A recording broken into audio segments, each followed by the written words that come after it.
Stuart Webber, thanks for your time today, much appreciated. We're here at Carrow Road. I'm just going to start, just said to you off camera, Stuart, as a rider that, for the avoidance of any doubt, there's no questions we've been told we can or can't ask, or any areas we can or can't cover, and that's been the same since 2017. Every interview I've ever done with you, there's never been any no-go areas, so I just wanted to put that on record, and that's out there now, and people can take this interview in that context. But probably start, well, at the end, really, and reflections on 22-23 season. Now, ultimately, promotion was the stated aim. Even as late as late October, Dean Smith, before the Sheffield United game, said, totally believe we'll get promoted. Didn't work out with Dean. We know the story. He's gone over Christmas. You brought David Wagner in, but you finished 13th, win one of the last 18 defeats. Now, I know, as you do every summer, you have a debrief with your senior colleagues. You may or may not have had that already, but line up the factors for me. Why such an alarming difference, in your opinion, between the objective, promotion, and the delivery? Yeah, I think firstly we ultimately failed on our objective to get promotion. Let's clear that up now, and there's no hiding from that. I think though, we're still in the race for promotion up until West Brom, and maybe we're a penalty away, which we should get to go 2-0 up, which maybe changes that game, and the conversation can be so different. So I think I'm not going to sit here and magnify as if we've had the worst season in the club's history, because I think we all know that's not the case. But did we ultimately fail on our target with promotion? Yeah, we did. I'm sure there'll be lots of reasons for that. We'll find out. There's no point dwelling too much on them, because we've also got to look forward. And yeah, it is what it is. We've got to move on. But you'll understand why, obviously, in this touch point, we do need to reflect on what went wrong. Yeah, but I don't really know what to say. We've had a difficult season, and we were in the race until the end. I think what we've ultimately done, and I said this to the players and staff before they left last week, is, and I congratulated them on this, we've created huge expectation. We've created that, because I think this club's won 7 trophies in the top 2 divisions in its history. 2 of them have come in the last 5 years. So I said, guys, congratulations. We've created now where having a season like we've just had is deemed as a disaster, because a season like we've just had wouldn't have been deemed as a disaster before. So it's like, brilliant. Now what we need to do is we need to learn to, how do we deal with that? How do we deal with that expectation that at this level we have to win pretty much every game for it, or else it's seen as a crisis?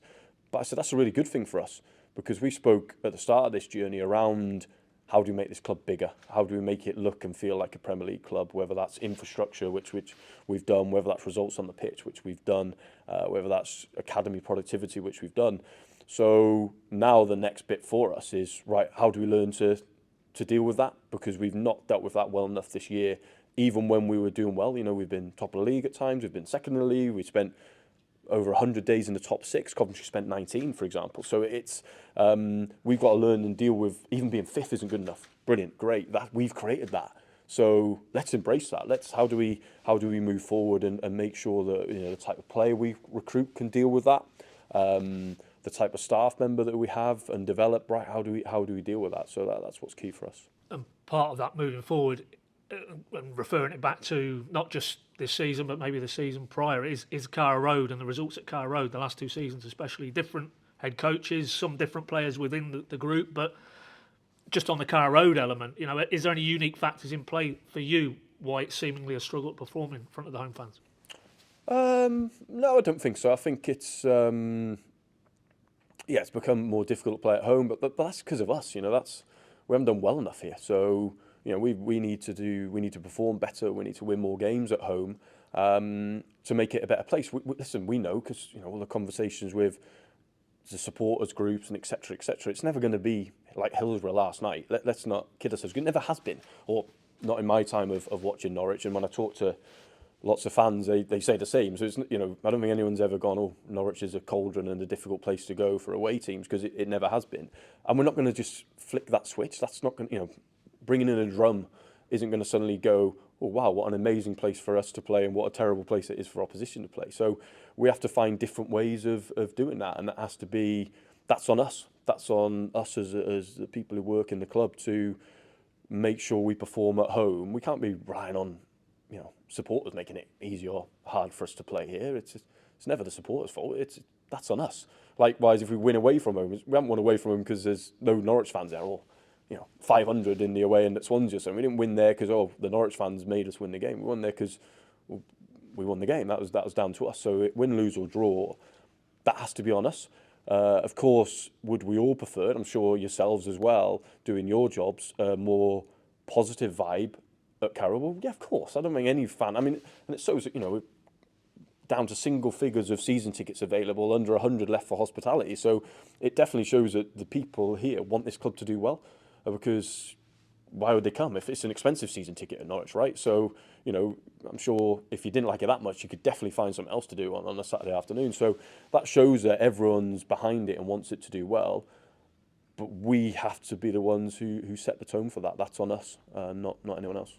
And in terms of, to carry on that point, setting the tone, and particularly, what you're serving up at Carrow Road, one of the charges levelled past 18 months or so is the defined style of play. And when I talk about that, it's what is a Norwich team about, what they're trying to do in and out possession. When you originally came in, it felt that was one of maybe your core principles, this Norwich DNA running through all the teams. So if it was the academy sides upwards, what you're going to get from a Norwich team. Clearly that's something you want to see re-emerge under David. Or what we're talking about here is that that's all well and good, but it jars maybe with the pragmatism of trying to actually win games. But can you understand where people are coming from when they talk about what is a Norwich team all about now on the pitch? Yes and no, because I think sometimes it's, we've had swipes at us of performances where you go, hang on a minute, that's unfair. We've had 28 shots on goal. That means we're not attacking. Like, come on, it's not easy to have. Man City don't very rarely have 28 shots on goal. So I think sometimes it becomes an easy stick. I think it becomes an uneducated stick to beat us with. I think it's really easy for you guys to say if we've lost, put in a report, no style of play. We had games where we won with brilliant style of play where we played pathetically and won 1-0, but it's this DNA. It's like, sometimes you have to see through that, and we have to see through that. But also, what we have to remember is we're trying to strive to be in the Premier League and stay there. That's our aim, against all the odds, because it is against all the odds at a club like this with the investment levels compared to our competitors. But that's what we're striving to do. That's what we're here for every day, every member of staff, every player. What we have to do is also have a way of playing which can help us be successful of that. Or else we get the caught in, we can never win, because we play great football and lose. I'd rather us play like Brentford and win. Okay? We changed to play football like Brentford and win. We won, but I'd rather us watch champagne football and lose 4-3. Okay, so we have to make sure that we ignore that and we try and find a way where we play and it's a team that the fans can hopefully relate to and enjoy, knowing that you'll never please everyone, because you've also got massive generation difference of fans, right? So you'll have some fans who've brought up watching the unbelievable Barcelona team, which I'm sure everyone of us in this room loved, that 2009 to 11 period, still the best team I've ever seen in my life. You'll have the current Man City team, but then you'll also have people who back in the 70s would have loved the Leeds or the Chelsea teams where they basically just kick lumps out of each other. So you'll have some people, and we heard it under Daniel's first season, it's all right, well and good, but I want to see someone make a tackle or break someone's nose. So it's like, well, you're never going to please everyone, but for us it's about having a way of playing that we can build and be successful on. Have we gone away from that? Yeah, but I think that's been normal because we were either chasing results under Dean when he first came in to try and stay in the Premier League. That was the objective. Try and stay in the Premier League, make us more difficult to beat and make us more Premier League capable, because previous to that, out of 49 games under Daniel, we'd won 6. That don't keep in the league. Never. So it's like, if we're going to keep doing that, we're going to keep going on this cycle of that. So we had to change that. And then probably last year in the Championship, ended up being caught up in that sense for we have to go up, we have to go up, we have to go up, we have to go up. And we didn't control that narrative well enough of, no, actually, let's go back to get your processes right. Then you perform and then you win. And that's a bit we've got to go back. And now we, luckily as football throws up, we now have a great opportunity because we have the whole of pre-season. First time in a long time that we've had a big pre-season, because it's been either COVID years where it was cut short because of obviously the calendars we know mixed about, or last year the Premier League goes later, Championship starts early, so again the gap was shorter. But one of the positives of our season being defined earlier than any of us would have liked was, okay, at least it's crystal clear. This is when we start back. We have a proper 6-week lead in for the first time in a long time where David can, and the rest of the staff can work on on what we want to be. And bringing it back more from the theoretical to the practical, there was just one point in the season I wanted to get your thoughts on, and that was, I think you lost here to Borough. I think it was around about November. It might have been the last game before the World Cup break. And Yeah, it was, yeah. ultimately hindsight's a wonderful tool, but because I'm sure you've had it, that why didn't they make the change sooner in terms of the managerial situation? Was that ever discussed at that point? So that's prior to obviously going off for Tampa, and you had that month-long period when the World Cup pause came in, or not. But, just for context, I checked earlier today and you were 5th in the table after that Borough game, 6 points off the top of the table. But was there any sense at the top end of the club that you might need to consider a managerial change at that point? No. Simple as that. No, yeah, simple as that. Which brings us on to the guy you did go to, David Wagner. Won 5 of his first 7, but only 1 of the last 11. That is a marked decline in output. Is it solely down to injuries to key experienced players, the Hanleys, Gibsons, McLeans? And if so, what does that say about the balance of the squad and maybe the recruitment over the past few windows?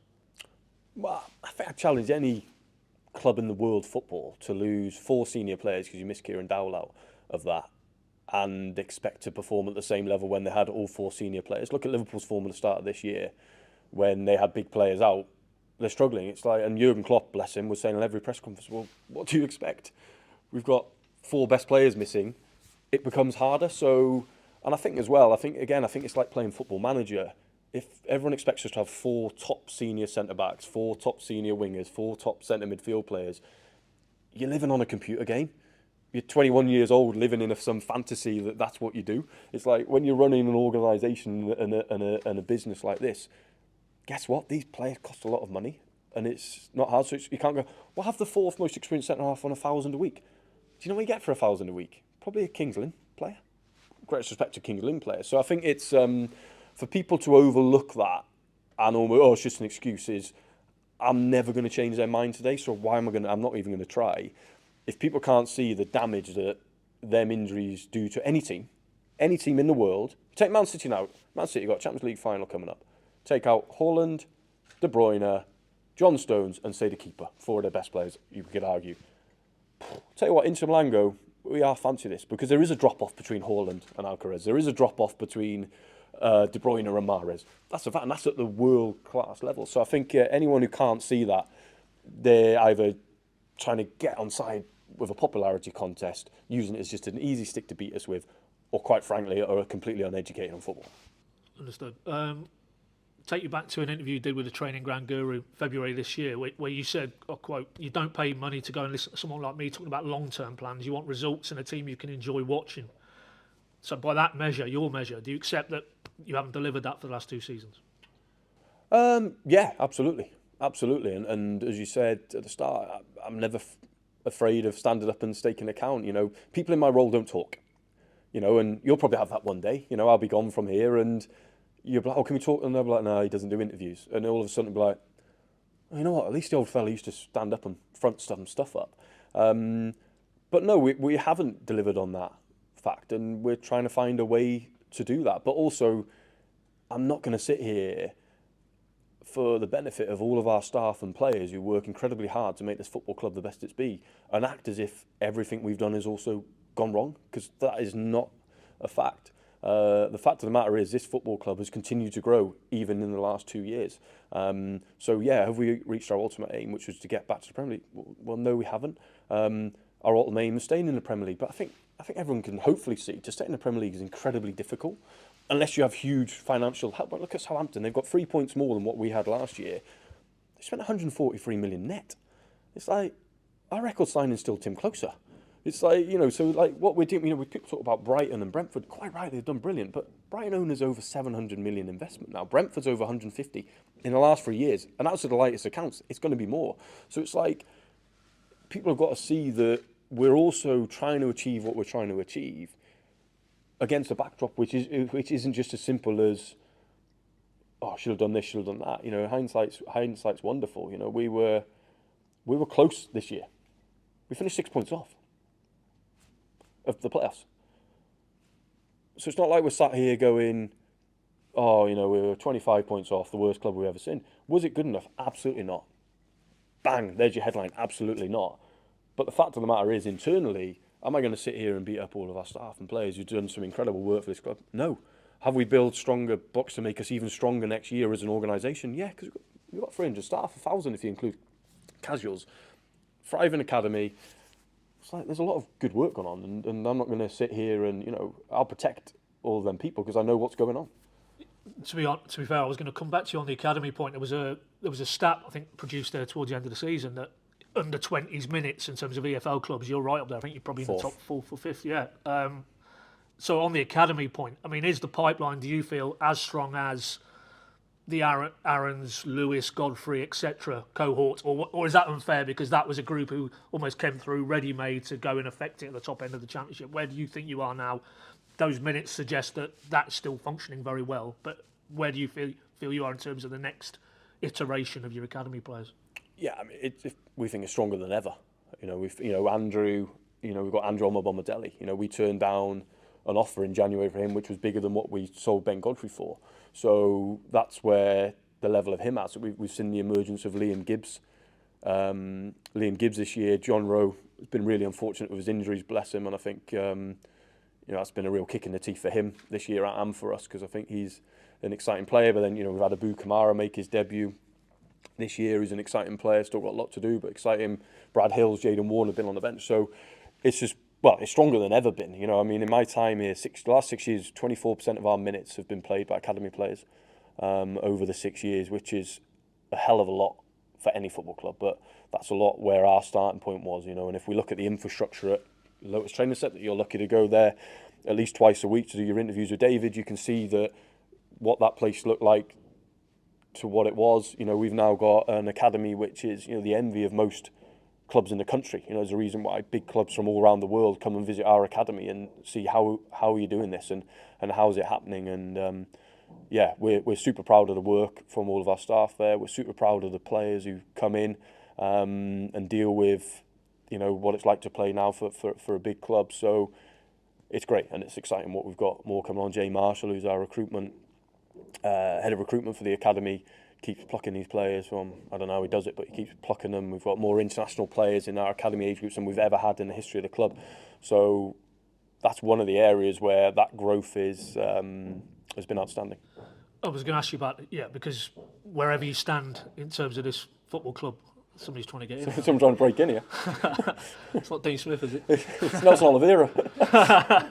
But in terms of legacy, I mean, absolutely, the transformation there from Colney, 49 Portakabins or whatever, to world leading in terms of what you're trying to do there. Nobody could doubt that element of your legacy is secure now, whatever happens from here. But bring it back round to particularly the first team and the squad, what would you say to, because I've seen it put out there, that maybe there's some parallels now in terms of the level of surgery required to the squad to when you first walked in the door in 2017. Is that for you simply doesn't stack up? If you look under the bonnet, you're not back there again on the football side of the legacy. Yeah, no, I can see some of the points on that, to be fair. And I think we've naturally come to an end of a cycle. This is the third team that I've built since I've been here.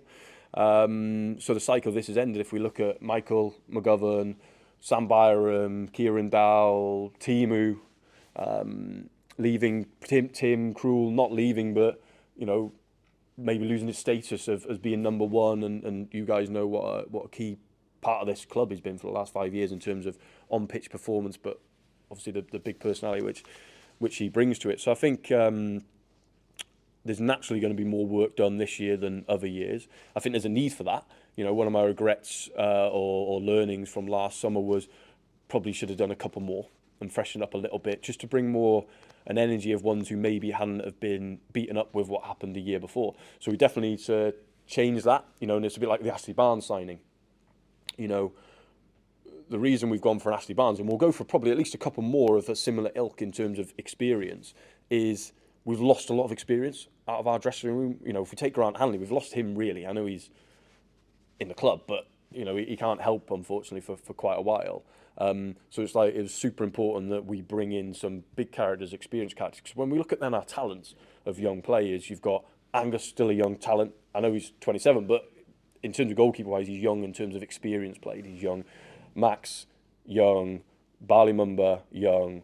Andrew Bomadelli young, John Tompkinson young, Sam McCallum young, Gabriel Sarri young, Marcelino Nunez young, Zolish young, Johnny Rowe young, Liam Gibbs young, Adam Eady young, Josh Sargent young. We've got a real pool of young players who are, some of them are about to hopefully take that step into being a proper, more type senior player, but they're young. So it's a bit like, well, we've got to have the help around them, in terms of, an Ashley Barnes who can help by either playing with a Josh or an Adam, or being around them, make them better players. They can learn from them, because if you look at what we've always had, a good core of, I remember even when I first came, Russell Martin was here. I know he didn't end up playing too much, but good pro, super experienced, played high level. So he could help Ben Godfrey become, Ben was out on loan, a bad example, but he could help Jamal Lewis that year, who was coming through. We had Alex Tete, who could help James Maddison, or we had Wes, who could help,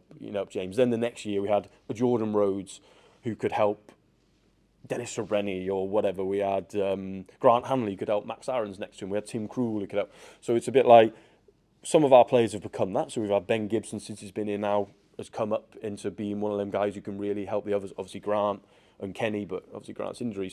But we need to add some of them, and then obviously maybe some more mid-range players, so that maybe peak age 26, 27 to 28, and then as always we'll always be coming up from below, because our model is, as you know, we have to trade. We've done 80 million profit in player trading since I've been here. That's our model. We have to buy, if we spend money, younger, develop them, grow them, give them opportunity, sell them on. That continues for the club to be able to grow, and that's our model, right? It certainly is. And on that point, I mean, David, when I spoke to him about this towards the end of the season, said it is inevitable you'll sell, but to reinvest rather than you're under financial pressure to sell, which, if we're going back to the Maddison summer, for example, we all know the situation there. So is that where you're at? And you talked earlier in this interview about, you turned down a sizable offer from Obama Daily this summer. It's easy for you to say. Not that easy. Let's call him Andrew. not with the holes lozenge in your mouth. But is that where you are this summer? That, again, there will be exits, but it'll be on your terms, basically. Yeah, I mean, we're fortunate as a club that how we've run it, or how we've tried to run it, is to make sure that we don't have a gun against our head. Sometimes we choose to sell a player because it's the right thing, maybe to reinvest in the squad. So could I see a sale of Rashika, for example, this summer? Yeah, he's not going to want to come back and play in the Championship. He's had a really good season at Galatasaray.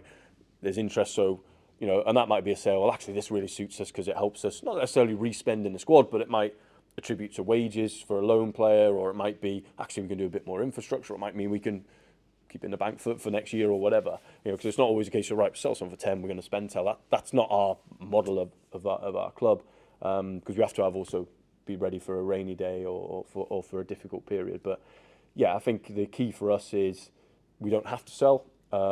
Is there a couple we'd be willing to sell? Is there maybe one or two we might not have a choice, like we've had previously with Van Noemi or Maddison? We didn't have a choice financially, but also we didn't have the choice because we just finished 14th in the Championship, and a Premier League club coming off for big money. The player obviously at that point wants to go. Say Noemi, Aston Villa come in.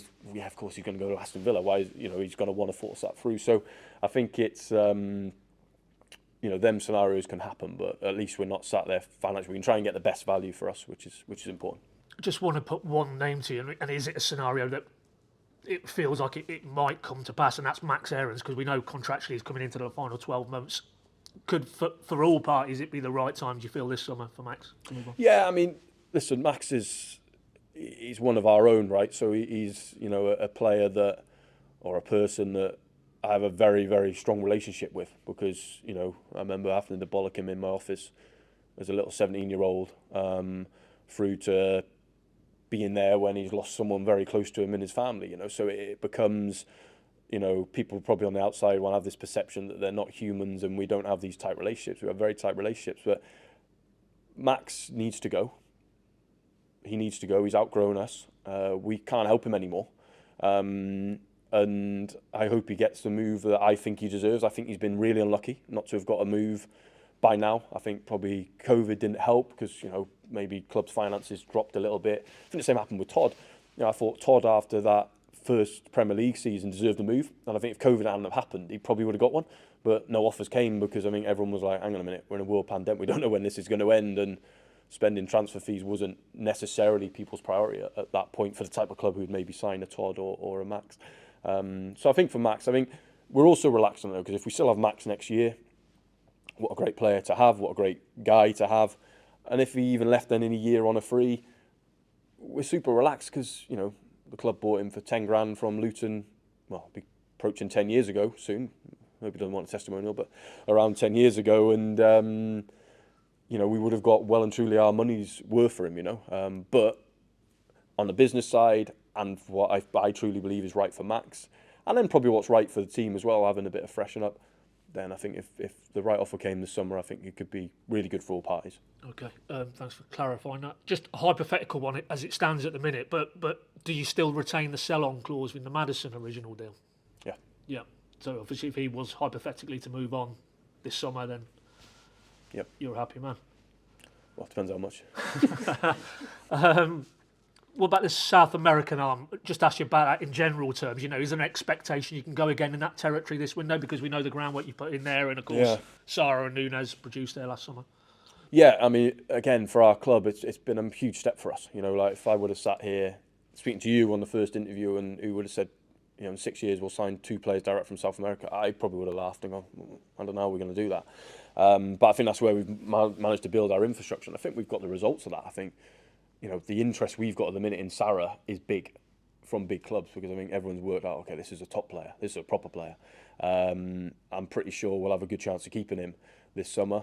But we'll be under pressure for sure from these clubs. I think even with Nunes, I think he's shown enough to go, okay, second season could be quite exciting for this guy. I think he needs a break. Having played from the previous January, he's pretty much played 18 months of football, even during the World Cup, till he decided to play him for 90 minutes in 2 friendlies, which was less than helpful, and he came back injured. So it's been like him having a rest is going to do him the world of good. But I think South America, yeah, it's going to become a big market for this club, and it's something that I'm so proud of the work done by Mariella, Lee. We got 2 full-time scouts in South America who work incredibly hard, because this has become possible because of them and their work, not because of me. I haven't got the time to be in South America all the time or stuff like that. That's why we have the recruitment department.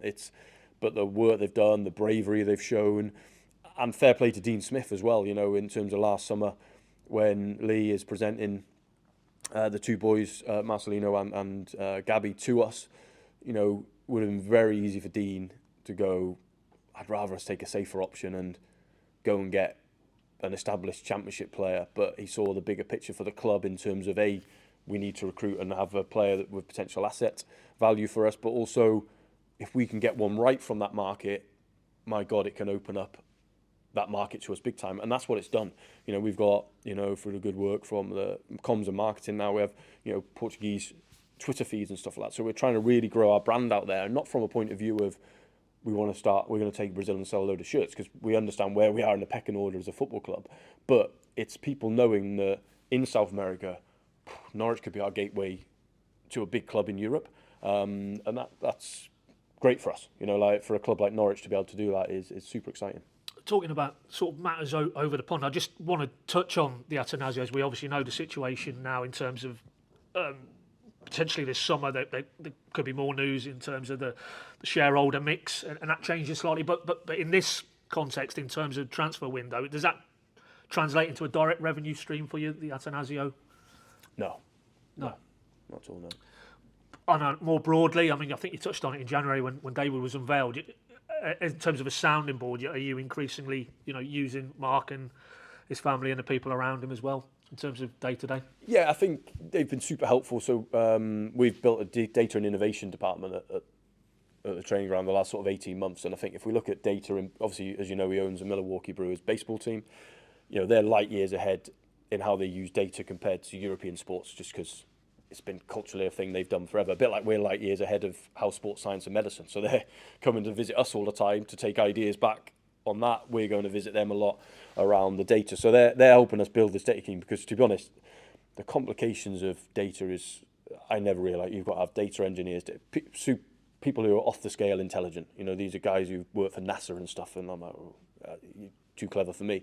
But the help we've had from them on that has been unbelievable. I don't want to talk for Sam Jeffrey on a commercial aspect, but the help that he's having in terms of opening potential markets around that has been great. And I think where Mark fits in brilliantly, and fair play to Michael Folger when he sold his shares, because he did the right thing for the football club, not necessarily what was right for Michael. You know, Michael probably could have got more money elsewhere, but it was about finding someone whose values fitted Delia and Michael, fitted the football club, someone who could work with Delia and Michael, someone who could come here and, you know, sort of step by step help the club, which is very much what Mark's done at the Brewers. If you look at the Brewers, I think he's had 18 years there. They've built that club step by step. He hasn't just wrote in big checks and go and do what you want with it. He's done it sort of step by step. So I think the sort of two businesses align very well. So, you know, I talk to my counterpart out there a lot to share ideas and share best practice, share learnings, and it's the same all the way through the club. So whether it's Glyn Lewis in sports science talking to their people, our nutritionists talking to theirs, it's been great to have that, you know, different sort of idea and you know, different people from elite sport who aren't maybe just stuck into the day-to-day of football, because sometimes, or for us, stuck in the day-to-day of baseball, because sometimes you can get caught up in, you know, not getting your head up and looking a little bit wider. So it's been good, and I believe personally, this is just my personal opinion, that Mark will be really good for the club as it goes forward. That would be my take on him. You know, he's a good guy, he cares, he wants the best for the club, but he's also humble enough to know this is a sport he doesn't understand yet. A bit like us with baseball, right? If I said to you, you might be massive, but I haven't a clue. I watched a baseball game 3 months ago. I was out there, and I'm like, why is he not running now? And I felt like a proper amateur. You're thinking rounders, aren't you? Yeah, exactly. Yeah, exactly. I'm watching it go, why is everyone cheering? You just, you know, like, but you know, but Mark knows that as well, you know, about our sport, that, you know, he's going on a journey to learn that and to learn the business within that. So it's one thing learning the sport, but it's also the business around it. They don't sell players in their sport. So it's mind-blowing to him about, what do you mean someone's buying a player? How does that happen? But then likewise, it's mind-blowing for me when I'm sat talking to him about how they trade. What, you just tell a player where he's going? Yeah, that's how it works, and we get this one. It's like, so I think it's, you know, we've got to go for that learning with Mark, and I think Mark, you know, as a type of person, he was humble enough from day one to know that I'm learning here. I haven't got all the answers, because how can he have all the answers? But he's obviously a very astute business person, knows how to create value in businesses, and like I say, I think will be really good for the club. I mean, from the outside looking in, everything you explained there and everything we've seen around this, however it now plays out from here, it feels more evolutionary. It's not going to be a dramatic departure from, you know, the self-funded model. I mean, is that fair to say? Yeah, I think that's really fair. Without talking for Mark and Delia and Michael, because I'm not at them level to have them conversations, but I think one of the attractions for us to Mark was there's not many football clubs that you can find where you don't have to keep writing checks.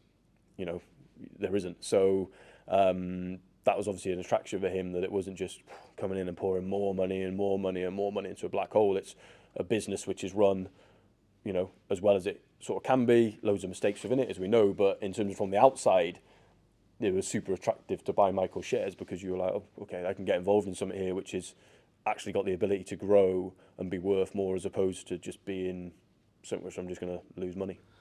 But within that, and you've touched on this, you know, in the past about, you know, there are inevitable limitations. You know, you can't, to this window, go out and spend tens and tens of millions of pounds. That's not how this club operates. That's how unable to do that ever since you walked through the door. We all know that. So in that context, if it's not going to change, are you still going to be, and you said it in a club interview last year, that the toughest part of this job is balancing the ambition, which is obviously you translate as trying to get into the Premier League and stay there, with making sure there still is a football club. I think you said we make big mistakes, we go bust. Yeah. So ultimately, is it always still going to be that balancing act between, yeah, you want to be ambitious, but you also need to know that this is not for the here and now. There'll be sporting directors after you, there'll be players after you, you know, and it's a generational custodianship almost of this football club. I think so, yeah, because I think it's about what does a football club stand for in a community like this, because this is a club which is very different to other clubs. You know, there is no one else to support here. You live in Norfolk, there's only us, right? I appreciate Kings Lynn, but in terms of us, so I think it's always going to be that sort of steady growth. Because the other thing as well, we think about these business people who take on these clubs, they don't do it to lose money. So you're only going to invest massively if you think, actually, I'm going to get massive out. Because if not, unless you're, you know, a Norwich fan or a fan of X club, and it's been your boy a dream forever to buy that club, and you can blow £1 billion and it doesn't matter. You're not doing it. Even take the Chelsea situation now. They're not spending that money to lose that money. They're investors. There's a group of 7 investors at that club who are investing to go, well, no, we bought Chelsea for this much billion. We actually think in 10 years projected growth it will be that, and that's where they'll go make their money. So I think people think there's going to be someone out there, you know, and Dealey and Michael, you know, often say publicly, I believe, that, you know, for 30 years no one's turned up saying, I'll do it and I'll basically spend all my money on it. So I think it's what we have to do in the meantime, because at some point for this club to ultimately make that step, it's going to need help. It's definitely going to need help.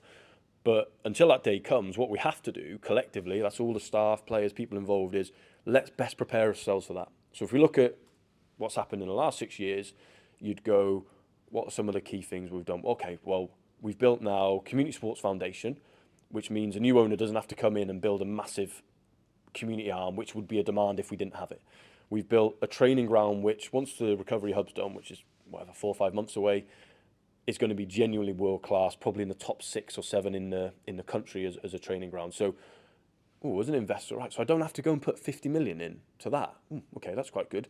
Then you go, well, what about the academy? Well, 24% of our minutes for the last 6 years has been played by academy players. So that's growing, and there's lots of top talent underneath. Right, okay, so I don't have to spend a load of money on that. Then you probably come here, where we start to say Carrow Road. I think we all know, yeah, this place is going to need some help at some point. So the revenue streams can improve, so the customer experience can improve on a non-match day, so a fan experience can improve on a match day. So I think it's what we have to try and do as custodians for the club is step by step build it, whether it's staffing structure, so having a data and innovation team of 8 people now who are creating all this data for us around analysing our own performance, analysing our own players, analysing our staff, finding us potential players on the outside, the data stuff at the start, the stadium, who can now analyse if you go to the club shop, Paddy, and buy a shirt and a scarf, why did he buy that? What else can we sell to him? You know, all these things which what big clubs and big businesses do, all these things are happening. So at least when someone comes here, you're not starting with a shell, which is probably what has been a little bit more of a shell of you're sat there going, we've got to do this and this. And unfortunately, all these things take loads of time. You know, building a training ground, you can't just build, well, maybe you can build it in a year if you've got a billionaire who's willing to spend 200 million, just build it. But the reality is you definitely can't build a youth academy success in a year because that takes time, right? So I think it's about us constantly building the club and the infrastructures and the staffing levels and et cetera, ready for one day if someone is going to come and bang, push us on, they're actually starting from a really good base. That's how I would see it. Whilst trying to achieve, on the pitch, and I think that's where, if we won 7 trophies in the top 2 divisions in the last 120 years, and 2 of them have come in the last 5 years, well, we're also trying to bounce that off as well. You know, we've played in the biggest league in the world twice since I've been here. Failed miserably while there, and I take full responsibility for that, no problem. But the fact is, it could have been a lot worse. You know, we know lots of clubs who are similar size or even bigger than us. Nottingham Forest, 23 years to get out of it? You know, and they've spent 200 million to try and stay there, and hopefully they will. But maybe they won't. So I think it's understanding and not getting caught up with everything's really bad when it's like, well, actually, if you reflect, we've had a poor season in terms of it's not been enjoyable to watch. We all know that. We've touched on that already in the interview. We didn't finish the position that anyone wanted to finish in, whether that's you guys in the media. I'm pretty sure you'd much rather be going to Old Trafford and writing a match report as opposed to, I don't want to disrespect another stadium, but another stadium. So it's also seeing that, well, actually, we've had some successes within that on the pitch as well. It's not, I don't want to be the guy who just talks about growth. It's, oh, yeah, but you lost. No, we take that. But also, we've had an FA Cup quarter-final for the first time in 30 years in my time here. We've won 2 trophies, which has sat proudly in our cabinet. We didn't have many in the cabinet before. So it's like we are trying to balance the 2 together all the time. Yeah, and speaking to you today, but also I felt at David's unveiling in January, you sound, on a personal level, like somebody who still feels you've got unfinished business here, that for you, in your own mind, getting this club back to the Premier League and trying to keep them there is what's motivating you. Is that fair to say? No, I think what motivates me is the people I work with every day, because we've invested so much sort of in there. There'll be someone else sat in my chair soon. That's a fact. You know, I've been here 6 years now, so you know the end is coming. But from the day I walked in 6 years ago when I had hair, or more hair. It was going a bit like yours. It's a little bit, but I was fighting for dear life. But now it's completely gone. I can't hide it anymore. So, but what's happened in them 6 years is I've never done anything other than work tirelessly and made decisions, put myself out there to be shot at, been there as a human shield. So I'm a human shield at the minute for this football club. And that's completely okay. And my desire for this club to be the best it can be has never changed. Because I could have made super selfish decisions. I could have left the club to go for more glamorous jobs. I could have gone, I don't care about infrastructure. Let's just buy players and hopefully stay in the Premier League for a year and then I get an even bigger job somewhere else. It's always been about club, people. And that's what keeps me motivated. That's why if you ask any staff member I work with, I'm available 24/7 to them. Any player, bang, 24/7, not a problem. My work is my life. I've been beaten up for saying I want to take a bit of time off sometimes to do other things, but I'm never off. I signed Isaac Hayden at 5,000 metres last year because it's like, well, yeah, I'm on my phone. It's like, that's what I do. It's like, you can go on holiday for a day and go, well, I still answer the phone. You know, I was at a funeral recently. Yeah, still all the way there, I'm on the phone, all the way back phone. I don't, you know, my job, probably like yours, in fairness, in your world, you never stop. And that has never changed. And until a day I leave here, whether that's tomorrow or next week or next year or whatever, whenever that'll be, it'll be, as always, I'll give everything to the club and I'll do everything to protect the staff and players. They're always my priority. And on that point, I mean, as you say, in your words, you know, you felt like at times, or you feel like now that you're a human shield and you know, you've had to take, you know, the criticism on a personal level. I mean, going back to when you made the decision with Dean, you said part of that was because you felt you needed to change the mood. We all, you know, remember the sort of reaction to Dean in the Blackburn game. And you had that in the final 2 home games this season. Now, you can obviously debate the scale of it. You know, I think anybody who was in the ground would have heard it. You certainly would have heard it. For those who vocalise that frustration with you and at you, what can you say to them? Or is it just reaffirming what you've just said in your previous answer, that it's going to be different from here? Yeah, well, I'm not going to promise anything which I then don't deliver on because it just increases it. All I'd say is completely understand people's frustrations. Keep aiming it at me, but get behind the players. Please get behind our football players who will work tirelessly to help this team. Not one of them players who's gone away this summer not bothered of what happened this season. Every single one of them was beaten up at the end of, we've let the club down. So all I'd ask is, are then people, not a problem, hate me, dislike me, write what you want because I don't see it, that's okay, so keep doing that. It's not nice, it's worse for my family and people around me than me because I actually like the fact it's at me because it means it's not at somebody else. And I would much, because I can go home and forget about it very quickly. Other people can't. I've seen this, people I've worked with in the past, not in Norwich, but other places where it's changed them and it's eaten them alive and they become bitter with life and the game and they come into mental health problems, etc., etc. I'm fortunate that over time I've developed coping mechanisms where I don't let it affect my mental health and I keep on top of myself to make sure that that doesn't happen and I won't let it happen. I won't let anyone affect my mental health because I've been down that road where it has been affected and I know the strategies and coping mechanisms that I personally need to do with that. But what I would say is give us, or not us, give the players and David a chance. Give them a chance. And if we let you down, not a problem, but give them a chance. But what we can't have, and I think it comes for you guys in the media as well, and I said it on Radio Norfolk when I've spoken to them as well, is we also need to draw under the line under this at some point. And by all means, keep criticising me and slag me off and say every decision I make is terrible. That's okay, because I don't read it, I don't see it. And if I do say anything, I generally end up laughing, is because the context isn't there and it's like, come and do my job for a month and then let's see if you've all got hair left. But give the team, the players a chance, because I think it'll be a much happier place to come and watch football here. And this club's going to live forever. I'm not going to be here forever. David won't be here forever. The players won't be here forever. You guys won't be reporting forever. The football club will be. And what we've got to be careful of is during this period, we don't create something where the next fan goes, that's not for me. I don't like football. Is that what football's like? Going somewhere where we ironically cheer if we have a shot, or, you know, people keep using the C word around someone who most people won't even know who I am. So it's like, we've got to try and change that mood. Now that, as I said right at the start, that comes on us. We have to do that. That's on the staff and the players. That's no one else. Like when we got promoted with no fans here, we didn't get promoted that season because of the fans, did we? It's like, well, they weren't here. We got promoted because of our work. And it's the same when we've had a difficult season. We haven't had a difficult season because of the fans. We've had a difficult season because we haven't been good enough. So we have to change that. But all we would ask, or I would ask on behalf of the players, give them a chance. Make this place a place where it's actually easier for us to play than the opposition. And just meet us halfway. And if we don't produce, not a problem. Have a proper go. But if we do produce, let's get behind and let's have an enjoyable season. You know, our target again is, can we be in the mix for promotion? You know, we've done it twice in recent times. One time when no one expected it, and we're probably back at that place where no one expects it. There's probably Pessima will be a rubbish season. You know, luckily all the fans are coming back with their season tickets, which we're incredibly grateful for and don't take for granted ever.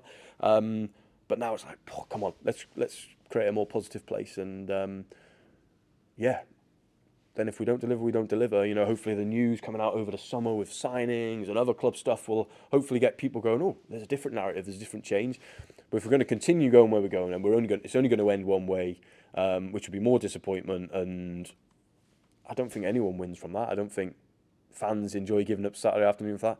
You guys won't enjoy reporting on that because, I don't know, maybe your paper suddenly makes cuts because actually the football club's rubbish now and there's less people reading it. And you know, Michael Bailey's on the Athletic go, oof, you know, what's the point of having a Norwich reporter there now? Rubbish. You know, so it's like, I think it's in all of our interests to achieve that. But again, for the record, and please, people take this as a headline, it is on us. We're not sat here going, oh, if the fans do this, we'll do it. No. It starts 100% with us, and the buck ultimately stops with me. Yeah, and just on that final point, have you ever, particularly as you say, the toll it takes on families and on a human level, you know, if you've not experienced that, you can't really be in your shoes, what it's like to have that level of criticism, direct criticism, so to say. Did you ever, in the previous 12 months, consider jacking it in? Because, you know, as long as I've known you, you don't strike me as somebody who's motivated by money or personal ambition. So you could have walked away. You're on a rolling contract, but you've never considered jacking in. No, I think first of all, I think we got to make a difference between criticism and abuse. So criticism, all day we deserve criticism, even when we're doing well. It's like, you know, we've had times when we've done really well, but it's still been really bad decisions within that. You could say the promotion season, why did you waste money on Felix Paslak? You know, when you had Max Aarons, that would be a super fair criticism for that point. Where I do have an issue is around abuse, and I think unfortunately as society we're getting caught up in what abuse is okay. So, you know, Darren Moore got horrifically abused after they got beat 4-0 on Friday night. I bet them same people are probably sending him a kissing emoji or something now. But he got horrifically abused, and it's massive headlines all over the BBC. Brilliant, because that's not okay. People like myself get massively abused, just a white guy who's 39, and it's not a headline. It's almost like it comes with the territory, it comes with the job. If you can't handle it, get out. I have a problem with that. I absolutely have a problem with that. If that's what we're teaching is okay, and if you as a media are feeding that's okay, that's a massive problem. Because it can't just be, you can't abuse a woman, but you can abuse that guy. You can't abuse a black guy, but you can abuse that white guy. That's not okay. Abuse is wrong, and no one should have to be subjected to that. Because I've done nothing at this football club for 6 years which has warranted me getting abused. I've done loads to warrant criticism, absolutely loads, and that comes. And if you can't handle criticism, definitely you need to do something else, because you're going to get criticised more than you're going to get patted on the back. Because if we win the league, that's down to the players and the coach. If we get relegated, it's down to the sporting director, and they're the rules you sign up to as a sporting director. And I'm completely cool with that, because again, if I don't like it, I have to go and do something else. But the abuse bit is something I'm strong about, and you know, I have friends saying to me, oh, be careful saying that in public. No, I will say that in public, because somebody has to. Because unfortunately in society, we've decided what abuse is okay. I'm not having that. No, I said this to the police. So the police come and spoke to me a year ago when I had a bit of grief at the end of the Premier League season. And they had on body cam what happened to me that day. And I got an apology from them. And I said, it's interesting that. I said, because if I would do the same thing outside Morrison's to the manager of Morrison's over the road, would you come and arrest me? They've gone, oh yeah, you'd be in a cell, mate. I'm like, okay. But because I work in football, that's okay. I said, I can't have that. I said, so there's going to be a big problem if I have that level of abuse again in my face. I said, because I'm going to have to give it back. Because I just don't think that's okay. Criticism, absolutely. singing for me to be sacked, absolutely, that's not abuse. Singing for me to get sacked, that's opinion. Again, I respect that, and to be honest, I don't blame him. From what we served up the last 11 games, felt like starting myself at times. But the personal abuse bit, that's not okay. The cowards who shout when they're 30 yards away, when you're with your son, I'm not accepting that. But in terms of walking away, I definitely wouldn't walk away because of cowards. I'll either get sacked at some point, or I'll walk away when it's the right time for me to walk away. And it definitely won't be because of a few cowards who think they can try and bully you, because I got bullied at school, and from that day I was taught how to stand up to them, and that's why I'll stand up. That's why I'll talk publicly about it, because no, these people aren't going to win. Absolutely no chance. Not about affecting me as a person. But come back to, do I understand the frustration? Absolutely. And they're right to be frustrated. People spend a lot of money to come here. Society's a tough place at the minute, and football should be their release. It's an entertainment industry. It should be the best place to go. I went to my son to watch a motorbike race 2 weeks ago, and it's like, brilliant, I'm there to be entertained, I want to have fun. And it should be the same at Carrow Road. So that's on us to deliver that. And if we don't, we deserve criticism, but not the abuse bit. Some of the stuff our players have had, my God, it's nah, that shouldn't be okay at all, because he's privileged, he earns good money to play football. He's still a human. He's still got a mum at home, or a sick child at home, and that's okay to call him these stuff. Nah, I don't like that.